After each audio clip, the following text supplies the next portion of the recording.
Mheshimiwa Waziri Mkuu, tuendelee kumshukuru sana serikali yetu ya Jamhuri ya Muungano wa Tanzania chini ya Rais wetu wa Jamhuri ya Muungano wa Tanzania Dr. Samia Suluhu Hassan na Amiri Jeshi Mkuu wa Vyombo vya Ulinzi na Usalama kwa maelekezo yake na maagizo yake mahususi katika kuimarisha ulinzi na usalama wa nchi yetu.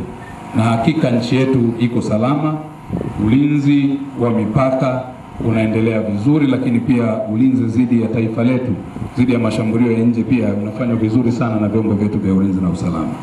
Ulinzi wa ndani ya nchi vivyo hivyo ni zingatio letu na ni kipaumbele muhimu, Mheshimiwa Waziri Mkuu, na hivyo tuhakikishie wananchi wa Jamhuri ya Muungano wa Tanzania wako salama na wageni wanaokuja kwa kufuata utaratibu pia wako salama. Majukumu ya uwekezaji lakini pia ujenzi wa uchumi wa taifa letu nao pia tunaulinda kwa wivu mkubwa, kama jinsi ambavyo tunarithi wale ambao wamepigania taifa letu hata kupoteza maisha yao, na sisi hivyo tunajifunza. Mheshimiwa Waziri Mkuu, tuko tayari katika kuhakikisha kwamba tutalilinda taifa letu, tutalitetea na kulipigania ili Tanzania iendelee kubaki salama, ikiwa yenye amani na utulivu na maendeleo endelevu kwa ajili ya vizazi hata vizazi.